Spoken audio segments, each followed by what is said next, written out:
sin tener imágenes. Imagínense, no existía la resonancia. La resonancia empezó en Rosario cuando yo me recibí de médico, en el año 94. Antes del 94 no teníamos resonancia. Así que había que hacer diagnóstico con lo que había. Y la tomografía acá llegó al Rosario en el 78 y no es el gol estándar diagnóstico. Así que es importante saber esto. Los pares craneales, ¿cuántos son? Creo que se acuerdan, ¿o no? Son 12. Así que vamos a ir uno a uno. Algunos vamos a ir más rápido, algunos vamos a ir más despacio. No hacemos los 12, como le dije en la otra clase, pares craneales en un interrogatorio, porque si no estaríamos 1 hora y media con paciente. Lo que se va, en base a la anamnesis, se va guiando el examen para tratar de llegar a ver un diagnóstico. Bueno, el primer par craneal es el olfatorio. Es un nervio sensorial puro esto. La anatomía se las puse para repasarlo, que va desde la mucosa a las células olfatorias. Y el área del olfato está en el únculus del lóbulo temporal, o sea que está bien en el polo del temporal. ¿Cómo lo exploramos al olfatorio? Es fácil. Se le hace tapar una narina y se le va dando olores, diferentes olores para que reconozca. ¿Lo hacemos? No, porque no tenemos todo en el consultorio. Tenemos pocos elementos, por más que tengamos un consultorio bien montado, es imposible tenerlo. Hay que hacerle cerrar los ojos y que nos vaya reconociendo olfatos. Generalmente le preguntamos cómo lo hacemos en un consultorio, si cuando comió olió bien, cuando entró a un baño sintió los olfatos, qué le pasó, cómo viene. Es interrogarlo más que nada. Los hallazgos son dos, la hiposmia y la anosmia. Hiposmia es la disminución del sentido y anosmia sin disminución del sentido. Puede haber causas no neurológicas de la anosmia, por ejemplo, una rinitis severa. Entonces eso no es neurológico. Alguna lesión de la nariz, algún trauma de la nariz produce una anosmia, una hiposmia que no es neurológica. El tabaquismo también lo produce. ¿Cuáles son las más comunes nuestras? Las degenerativas y las tumorales. Un meningioma del surco olfatorio, que es una zona bastante común de meningioma, del tumor de las meninges, puede producir una anosmia o una hiposmia. Un traumatismo de la base del cráneo o un Parkinson, que es una enfermedad degenerativa, produce una hiposmia. Es raro, todo esto que le estoy nombrando es más simbólico para que lo sepan que real, porque es muy raro. La cacosmia, esto se lo puse. La cacosmia, lo vamos a ver cuando estén en quinto, es el olor como esa caca. Generalmente es un olor feo, raro, a rueda quemada, que es más una alucinación olfatoria que se produce por un tipo de epilepsia, que es la epilepsia temporal. Es muy común de ver, en la epiléptico temporal se ve más en pediatría, y el chico le cuenta que se huele a caca en todos lados. Uno le pone una flor y huele a caca. Eso es por un tipo de epilepsia raro. Se lo puse porque habitualmente lo van a leer en los libros y no van a entender qué es. Después vamos al segundo par, que es el nervio óptico. Acá sí ya tenemos más patologías, acá vamos a estar un rato largo y vamos a los pares craneales, sobre todo los oftálmicos, nosotros le damos bastante importancia y lo vemos bastante en el examen. El nervio óptico, el segundo par es un par craneal intracraniano largo. No es el más largo de los intracraneanos, pero el más intracraniano largo. ¿Por qué?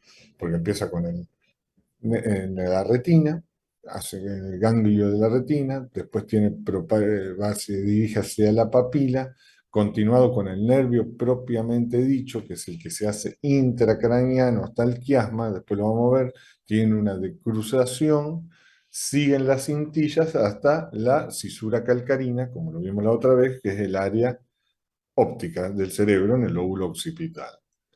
La exploración es el campo visual. El campo visual ahora lo mandamos cuando tenemos dudas a un oftalmólogo para que nos haga una campimetría computarizada. Porque habitualmente el campo visual clásico lo hacemos con el paciente sentado delante nuestro, se le hace tapar un ojo y con los dedos y en base a nuestra vista vamos comparando los distintos campos visuales. no es muy exacto porque dependemos mucho de la voluntad del paciente y que el explorador tenga una buena visión. Por ejemplo, yo con mi hipermetropía y mi presbicia no tengo la mejor visión para tener un punto de comparación con otro paciente. Como lo hemos visto, hay algunas alteraciones. ¿Cuáles son? Los escotomas. Los escotomas son la primera gran alteración que se ve y se ven muchos son los puntitos, las famosas mosquitas, que por ahí escucharon algún familiar decir, veo mosquitas y veo mosquitas. Son las famosas mosquitas que pueden ser negras o los puntitos brillantes. Todos hemos girado de golpe, hemos pedido el equilibrio y hemos visto las famosas lucecitas de colores. Esos son el primer trastorno del nervio óptico, que son muy susceptibles. Después lo vamos a ver por qué se producen todo esto. Y después, como se acuerdan la otra vez, que está dividido en campos y en cuadrantes, el, la visión, tenemos las cuadrantopsias que afectan un cuadrante, la hemianopsia, que es la mitad, que pueden ser homónimas o heterónimas, homónimas los mismos campos, o heterónimas un campo de un lado y un campo del otro lado. Y la amaurosis, la ceguera. Ya la ceguera es una lesión completa de la vía en el nervio óptico. Y acá en este cuadro ven una amaurosis total, perdón, una hemianopsia binasal, recuerdan que teníamos el campo nasal, como le conté en la otra clase, y el campo temporal, una hemianopsia bitemporal para afuera, con el quiasma ya retroquiasmática veneteronia, y en las cintillas, depende de la lesión, pues es una cuadrantopsia, o sea que tenemos una falla en un cuadrante. Se ve mucho. Hay muchas patologías que lo producen, hay un montón de patologías que lo producen. Esto también hay que ver la agudeza visual, que eso se hace más que nada, nosotros lo mandamos al oftalmólogo con el famoso cuadro para que haya la visión bulto. Todas estas pueden ser lesiones propias del ojo o lesiones nerviosas del ojo. No se olviden que, como le conté al principio, el ojo tiene mucha inervación. Y el fondo de ojo. Fondo de ojo lo van a ver muy comúnmente en la foto del neurólogo, que está con para el oftalmoscopio, para hacerlo en el consultorio, habitualmente no lo hacemos más, sí lo hacemos los neurocirujanos. ¿Cuándo se imaginan para qué es importante un fondo de ojo en un neurocirujano? Contesten, equivóquense. ¿Cuándo se piensan que yo llamo neurocirujano? Por ejemplo, el miércoles soy el jefe de guardia de neurocirugía del hospital de emergencia, estoy en el ECA, estoy con los residentes y agarro el oftalmoscopio y le hago un fondo de ojo al paciente. No acá en Rosario. Cuando hay un trauma o cuando pienso en hipertensión endocraniana para ver la papila edematizada, para ver el edema de papila. Como el nervio óptico es el único, a través de la papila es el único nervio que yo puedo ver, si hay una hipertensión endocraniana, le hago un fondo de ojo y lo veo. Ahora con la tomografía, que hay tomógrafo en cualquier lado, no lo hacemos. Pero está la posibilidad que el tomógrafo se haya caído, el paciente no se pueda trasladar y haya que hacerle un fondo de ojo para ver si hay hipertensión o no, si lo tengo que operar o no. ¿Se hace? Sí, aunque no lo crean, sí, lo seguimos haciendo. Tercer, cuarto y sexto pares craneanos son los que más evaluamos habitualmente, que son los famosos oculomotores. ¿Eh? Estos nervios pueden producir muchas lesiones, pueden producir estrabismo, pueden producir diplopía, pueden producir alguna alteración de la función y motora del ojo, dan la motilidad intrínseca y extrínseca del ojo. ¿Se acuerdan de anatomía? Tienen el recto superior, el recto lateral, el recto inferior, los tres rectos, el oblicuo, el recto medial y el oblicuo menor. Fundamental verlo, sí, es cuál es el que lo sentamos y le hacemos mover, míreme los ojos, siga con mi dedo afuera, afuera, vaya buscándolo y así vemos la motilidad del ojo. Y también acá hay que ver la pupila. Hay que mirarlo siempre, como yo digo, el paciente hay que mirarlo desde que se para de estar sentado en la sala de espera hasta que se siente en el consultorio y en la camilla para revisarlo. Siempre hay que observarlo, hay que verlo cómo está el ojo, si está tóxico, si hay un exoftalmo, cómo están los globos oculares, si están alineados, si se mueve, si tiene un nistagmus espontáneo, que el nistagmus es la oscilación lateral o superior sola del ojo, ver cómo está la pupila, si está simétrica, si no está simétrica, si está igual, no está igual. Esto nos mandan los oculomotores, o sea, el tercero, el cuarto y el sexto. De estos, ¿cuál es el par craneal más largo? Porque el par más craneal más largo intracraneano está dentro de unos tres, que como decimos nosotros, es el más botón, que cualquier cosita, o un tumor, o un hematoma, o una gran isquemia, lo produce y lo altera, que es el que vamos a buscar siempre en un paciente cuando está en coma, con un trauma grave o te deteriora conciencia. ¿Cuál es de los tres el más largo intracraneano? A ver, ¿alguno se anima a contestar? El cuarto. El tercero. El tercer par es el par craneal más largo, el cuarto el más corto, pero es el tercero. Pero me gusta esto, que se equivoquen, porque cuando estamos sentados charlando en un final, no se pueden equivocar, se tienen que equivocar acá. Así que hablen, me gusta mucho el feedback a mí con los chicos, así que hablen. ¿Cómo hacemos? Es como yo le dije antes, uno lo sienta, se sienta adelante y lo mira, que mire para un lado, mire para el otro, le siga el ojo, ver la convergencia, ver las pupilas, ver si se mueve. Como fíjense, acá les dejé un cuadro que después se los voy a pasar con todos los nervios. No hace falta que lo sepan, esto ya lo tienen que haber aprobado en anatomía todo. Vamos por el tercero, como yo digo, el mejor. El tercero, que primera cosa que hay que mirar, causa una ptosis, una incapacidad de mover el ojo hacia arriba. Siempre lo tienen caído hacia abajo. Y el ojo siempre está midriático. Después se lo voy a poner. Acá tienen una foto de un tercer par craneal. ¿Ven? El ojo normal y el ojo cerrado, tóxico, caído, con una pupila más dilatada. Y cuando uno le hace levantar, el ojo se ve toda la esclera, porque lo levanta pasivamente. Otra pregunta, ¿cuánto tiene una pupila normal? Más o menos, porque no llegaron a oftalmo ni a neuro. Tiren, ¿cuándo yo digo que es miosis? Miosis, la pupila menor tamaño, o midriasis. ¿Cuándo digo que yo el paciente tiene una pupila midriática? ¿Cuántos milímetros? Son menos de 5 milímetros, para que digan, el mínimo y el máximo. Menos de 2 milímetros en miosis, más de 4 milímetros en midriasis. Como ven, este que inerva, inerva, como le conté, el oblicuo superior, el recto superior y los laterales. Y obviamente la pupila. Produce que una diplopía, dificultad, el ojo se desvía para arriba y para adentro, se va. ¿Y cuáles son las causas más comunes? Los traumatismos propios del nervio directo o intracraneano, las lesiones vasculares o un tumor. Cualquier cosa que produzca dentro del cráneo produce un tercer par. El nervio ocular externo, el sexto par, o sea que va al músculo recto lateral, va hacia afuera. Es un músculo que se origina en la fosa posterior también, va por el cuarto ventrículo, pasa por la carótida. ¿Y qué produce? Tal la alteración del recto lateral. Entonces tiene una parálisis horizontal, una parálisis hacia adentro. El ojo mira hacia adentro, está estrábico. Y acá, como dije, las pupilas van a leer una sigla. Mi papá era un neurólogo y neurocirujano viejo que ya falleció, que detestaba la sigla, pero lo usamos mucho. PIRE, que son pupilas iguales y reactivas. Las pupilas tienen que ser iguales, tienen que ser simétricas, tienen que ser redondas y tienen que ser reactivas a la luz. ¿Eh?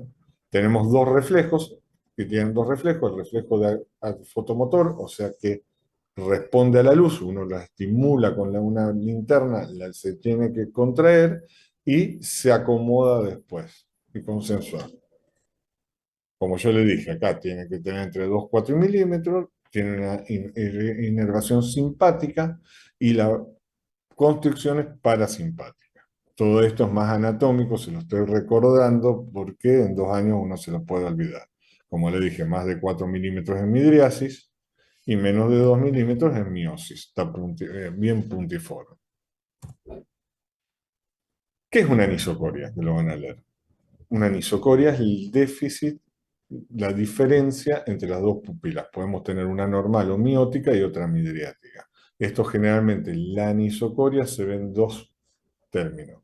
Cuando tenemos un trauma directo del ojo, que se distrae de la pupila, o con el paciente en coma, como van a ver en quinto año, cuando tiene una lesión grande que compromete el nervio y dilata la pupila. Y la discoria, que son enfermedades congénitas o en las cataratas, es una forma no redondita y asimétrica del ojo. Se ve mucho en la neurosífilis, que estamos viendo mucho de vuelta. Las queratitis, muchas lesiones directas. Los reflejos, como le conté antes, son el fotomotor y el consensual. Yo, dígame si me voy de un lado para otro, porque está todo junto, va todo junto, esto cuando lo revisa. El fotomotor es el estímulo directo a la luz, y el consensual, uno le estimula un ojo, le pone un papel o la mano, y el otro tiene que contraer o dilatar. Los dos van simétricos. Y la acomodación y divergencia que también está. Y estos son dos cosas muy raras.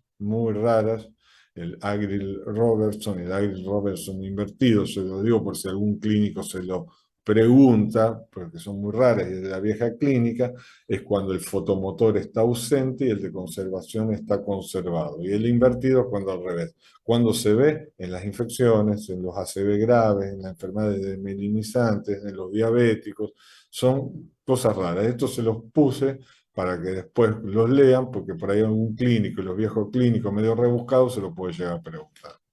Pero no se ven prácticamente. Y el nervio trigémino. Nervio trigémino. Todos tuvimos alguna neuralgia del trigémino y tenemos. ¿Cuál es la neuralgia del trigémino? ¿Cuál piensan que es? Cuando comemos un helado rápido, que se nos duele la cara, el frío extremo, que nos duele toda la cara y se nos duerme. Eso es una neuralgia del trigémino. Es un nervio sensitivo de la cara. Tiene trastornos motores, sí, pero básicamente es sensitivo, que tiene tres ramas. La rama oftálmica, la rama maxilar o rama superior y la rama inferior, que después los vamos a ver. La rama oftálmica inerva el cuero cabelludo. Esto le digo un mnemotécnico de neurocirujano. La rama oftálmica es tiran del conducto auditivo a la comisura del ojo para arriba. La rama maxilar superior o maxilar es de la cisura del ojo a la cisura de la boca, y la inferior de la cisura de la boca para abajo. Esa es la forma más fácil de acordarse de las tres ramas, porque pueden tener neuralgias de trigéminos completas o incompletas. Acá se las fui nombrando, pero para que se acumulen es como yo se los dije. Y acá tienen un cuadro de la división oftálmica, la maxilar superior y la mandibular, como yo les dije. Y acá lo tienen dividido. ¿Cómo se hace el estímulo sensitivo de la cara? Con eso, cuando ven un martillito que lo desarmamos, que tiene como un plumerito. Con el plumerito se le va tocando los distintos puntos para ver si la sensibilidad es igual en toda la cara. ¿Y la función motora cuál es? Del trigémino. Inerva a los maceteros, la que nos hace masticar. El pterigoides, el temporal, la que nos deja masticar directamente. La función para comer. Como lo explico, como le conté, la sensitiva con el plumerito y la otra abriendo y cerrando la boca. Acá tienen un examen, acá tienen un examen y los dos reflejos que le buscamos del temporal, que son el maceteriano, acá se lo puse por algún lado, bueno, y el supranasal. Entonces le estimulan y tiene que, cuando le pegan con el martillo, tiene que cerrar los ojos o le hacen abrir la boca, le ponen un dedo, le pegan y es como si mordiera. Son raros. Yo se los muestro, se los cuento. La causa más común, la neuralgia del trigémino. ¿Cómo se produce? Un dolor transitivo, temporario, neurálgico, un dolor neurálgico que dura segundos, como un dolor muy fuerte, que cuando veamos en mi especialidad cefaleas o dolores en la cabeza es el síntoma más común que va a una guardia, que toma la guardia. Causas muchas. La causa más común de una neuralgia del trigémino, que ahí es donde entramos los neurocirujanos, es la perseverancia postnatal de la arteria trigeminal fetal. La arteria trigeminal fetal tiene que desaparecer cuando nacemos, cuando damos el primer llanto, y a un 12% de la población le permanece. Cuando crece, le empieza a pegar el nervio y empieza a producir dolores. Después hay tumores, hay inflamaciones, y la segunda causa más común es la odontológica, un flemón, porque el nervio trigémino es el que termina en los dientes, es el que le hacen los odontólogos el tratamiento de conducto para anular el dolor, y que queda un flemón es otra causa de neuralgia del trigémino. Nervio facial, el nervio de la mímica. ¿Cuál es el facial para que se ubiquen? Cuando si se lo preguntan, el de truco, el que hacemos las caras. Da toda la musculatura facial. y que inerva también todas las glándulas sudoríparas de la cara, los lagrimales, el salival, le da sensación del gusto de los dos tercios anteriores de la lengua, la membrana del tímpano, funciona algo en la arteria auditiva, la parálisis facial es muy común, se ve un montón, como vamos a ver, tiene una función motora menor de mover, como es muy común, después lo vamos a ver, acá está el examen, que lo hacemos mover, que le conté, le hacemos abrir los ojos, cerrar los ojos, abrir la boca, mover, tiene un reflejo que es el corneano, que es el que nos hace estimular. ¿Cómo se hace el reflejo corneano? Con un algodoncito se estimula la córnea y el paciente tiene que cerrar los ojos. Yo muchas veces creo que cuando uno le va acercando la córnea con un algodón ya lo cierra por defensa, pero no hay que discutirlo. Y la función sensitiva de los dos tercios anteriores de la lengua. La parálisis facial, lo que iba a poner, que se me va lo neuroquirúrgico, perdón, se divide en central y periférica. O sea, central, que viene dentro de la cabeza, periférica, que viene del ganglio hacia afuera. ¿Dónde sale el nervio facial? ¿En qué agujero? ¿En qué agujero de la base de cráneo? ¿Se acuerdan? El agujero oval. Sale del agujero oval hacia afuera. Es del ganglio, está en el agujero oval. La parálisis facial periférica, ¿cuál es la diferencia con la central? La parálisis facial periférica toma toda la cara, divide, como lo vemos en la mitad de la cara, se le paraliza, no tiene arrugas, no puede cerrar el ojo, no tiene lagrimeo, no tiene sensibilidad en la mitad de la cara. Cuando uno le dice, abra la boca y saque la lengua, ¿para qué lado tira? ¿Para el lado paralítico o para el lado no paralítico? Piensa para el lado no paralítico, pero si está paralizado, la lengua se va para el lado de los músculos que tiran. No puede cerrar bien el ojo. Es un signo muy común que se llama signo de Bell, que lo van a leer, que es que cuando el paciente quiere cerrar el ojo, uno lo cierra, el otro no, y el ojo se va para arriba y se ve toda la esclera. Fíjense, en esta es una parálisis facial periférica. Fíjense en como un lado está normal y el otro está paralítico. Lado normal, la boca tira para el lado motor que está funcionando y el lado no motor no lo tira. Y este es un signo de Bell. Le hace cerrar el ojo, un ojo lo cierra y el otro no lo cierra. El 90% de las parálisis periféricas se curan sin secuela. Si alguno tiene una bisabuela, porque son más de ustedes, más de sus bisabuelas, de mis abuelas, van a decir, porque le quiero hacer la causa del fundamento, ¿cuándo se produce esto? Por ahí escucharon esto, ojo con las corrientes de viento que se te paraliza la cara. Sí tiene su fundamento anatómico, pero la causa más común es la postviral. Entonces se produce una reacción autoinmune postviral y entonces se paraliza la cara. Se produce una neuralgia y una neuritis postviral. Entonces uno le daba el viento, se resfriaba y se paralizaba la cara. Esto con kinesiología y tratamiento antineurítico se recupera y se recupera todo a ti íntegro. Dicen que a todo alguna vez en la vida nos va a pasar alguna parálisis facial periférica, como algún vértigo cuando lo veamos. Yo espero que no, porque es horrible. Y la parálisis facial central, como bien dice, es la de adentro de la cabeza. Se produce por un tumor, se produce por un coágulo, se produce por un hematoma. ¿Cuál es la diferencia? Que toma únicamente el facial inferior. El facial superior no lo toma.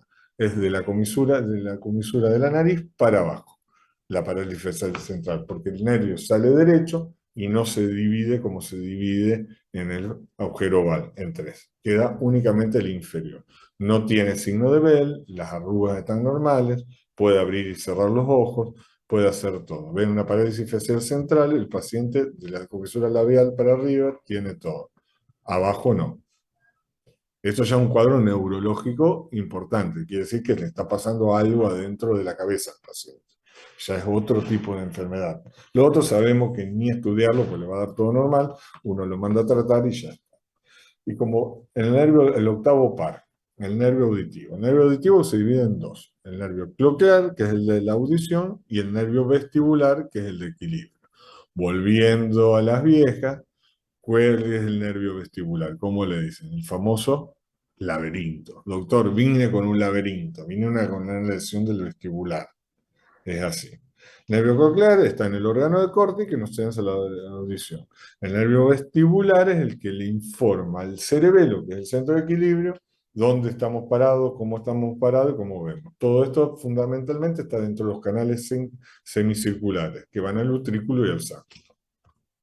¿Cómo lo explotamos? Primero con este famoso aparato, que no es un elemento de tortura, que sino es un diapasón que usan los músicos, que buscamos la transmisión primero para ver la rama craneal, buscamos la transmisión ósea con dos pruebas, la de Weber y la de Rhine.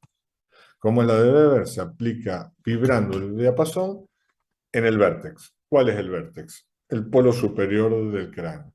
Entonces, en un individuo normal, el sonido por transmisión le tiene que llegar hacia los dos lados. Se le arterializa a un oído sano y no le conduce al oído afectado.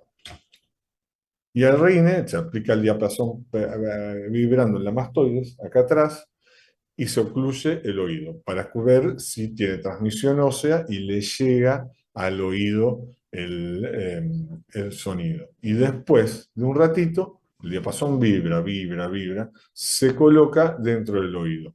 Si lo sigue oyendo, conduce bien el hueso. Si no lo sigue oyendo, es que hay un problemita entre la mastoide y el oído interno. Para eso es ese famoso diapasón. La sordera es la hipoacusia, no se escucha nada. Puede haber una transmisión aérea, por ejemplo, que puede ser que es la causa más común de sordera o hipoacusia en un oído, que lo podemos tener todo. Un tapón de cera, que tenemos la conducta aérea. Y cuando es una alteración ósea del rine, ya hay otra alteración, aparte del nervio, una alteración más ósea.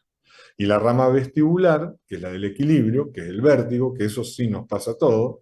Hay una lesión muy común, que es el vértigo posicional benigno, que fue famoso por los famosos otolitos, los calculitos en los conductos semicirculares, que después lo vamos a ver, nos da el equilibrio. ¿Cómo lo vemos? Primero hay que descartar que no tenga mareos, después hay que descartar que no tenga zumbidos, después que no hay que descartar que no tenga alguna alteración del movimiento del ojo, el famoso nistagmus, que el ojo solito oscila lateralmente o superficialmente, generalmente cuando es un vértigo periférico oscila al lado enfermo, oscila para afuera. Y bueno, causa de sordera, tener la nerviosa, la histérica, similar a las distintas alteraciones. Y esto es sí, ¿qué es el sistema vestibular periférico? ¿Qué es lo que nos altera? Es la famosa alteración del nervio vestibular, la famosa labirinthitis, el famoso vértigo posicional benigno. Así que ¿cómo se diagnostica? Se diagnostica porque es un vértigo, como se dice, posicional con el cambio de posición y benigno porque dura segundos. Eso es por otolito. El paciente se para, lo llaman, se produce mareo, se marea con vómito, con tamo, con todo y se va. Eso generalmente se ve en los mayores de 50 años y puede producir caídas, puede producir alteración, puede producir. ¿Se ve? Sí, mucho el BTP. Y bueno, cuando es central es una alteración cerebelosa y ya es un vértigo más aparatoso, más acompañado de vómitos, de mareo, tiene los dos noctámbulos y no se cura. Bueno, esto no se ve porque no estamos. Y bueno, vemos. Vamos al glosofaringio, muy raro la alteración de la lengua, una sensitiva motora y secretora que produce la paródica saliva y puede inervar el estilo faríngeo de la faringe y puede dar una paresia al velo del paladar. Ver una alteración del glosofaringio es rarísimo, muy rara. ¿Cómo se explora? La sensibilidad del tercio posterior. ¿Quién va a ir a meter algo al fondo de la lengua? Es medio difícil para ver si tiene una hipogeneusia, una parageneusia, una alteración deglutoria. No tiene cosa, es raro. Yo se los nombro porque existe. ¿Y qué produce cuando se lo preguntan? Produce la inervación del tercio posterior de la lengua. Pueden ser que los dos tercios anteriores eran por el otro lado. El nemogástrico, el décimo par. Este sí es importante porque es el par craneal extracraneal más largo. Y es el más importante porque es el que estimula todo lo que sea vegetativo, sensitivo, motor y neurovegetativo. ¿Qué inerva? Los músculos exteriores de la faringe, la laringe, los bronquios, el esófago, el estómago, el intestino, el diafragma. Es cardiomoderador, actúa sobre la función cardíaca, produce secreciones para el estómago, el intestino, el páncreas. inerva la sensibilidad de la faringe, la laringe, la sensibilidad de los pulmones, que sí tienen sensibilidad como todo, produce todo. O sea que es un nervio importante el lenguaje. Difícil de revisar, difícil de revisar. ¿Qué hay que mirar? El velo del paladar. Uno le da con una linterna, le hace decir A y mira que el velo del paladar simétricamente suba. Si hay una alteración del velo, se supone que ese neumo gástrico puede andar mal. Se toca la manzana de Adán, se hace tragar. Si sube y baja, normalmente de los dos lados está bien. Se miran las cuerdas vocales, así que las cuerdas vocales abren y cierran. ¿Qué puede hacer? Una parálisis del velo, lo más común que vemos. Se supone, si hay un velo parético y un nervio gástrico alterado, es un problema, que hay una enfermedad. El undécimo par, el espinal, el que hace levantar los hombros, maneja el esternocleidomastoideo. ¿Cómo lo revisamos? Levante los hombros, uno lo agarra de atrás y si hay alguna alteración, lo levanta. Acá tiene una foto, le hace mover la cabeza, le hace levantar el hombro, lo hace mover. Y el hipogloso mayor. El hipogloso mayor es el nervio de la lengua que inerva el genoioido en la lesión infraioide debajo de la lengua, que es como se mueva, haciendo mover la lengua, si hay alguna atrofia, si hay alguna alteración, esto va más acompañado de tumores de cuello que alteran y comprimen de abajo para arriba. Le hacen abrir la lengua, le hacen girar para todos lados. Bueno, ¿estuve medio molesto, medio rápido o algún problema o algo para ver? ¿Alguna pregunta? A mí córtenme, pregúntenme, frénenme, porque a mí me encanta y esto es complicado y hay que entenderlo. Yo ya le pedí a la doctora que un día, aunque no me toque conmigo, vengan conmigo, vamos a agarrar un paciente y vamos a revisarlo todo, vamos a ver cómo anda, vamos a ver cómo está, le voy a enseñar los trucos, porque es fundamental un buen examen neurológico como para tener idea. No se ven en las otras especialidades, nomás cuando cursen medicina interna, y es muy particular. Así que si hay alguna duda, ahí tienen mi mail, mi número, yo no tengo problema, llámenme, manden mensaje que yo se los contesto. ¿Eh? Gracias, profe. Los, Gracias, profe. los dejo que tienen un día largo y ya me han contado, así que nos vemos. Muchas Gracias. gracias. El lunes que viene.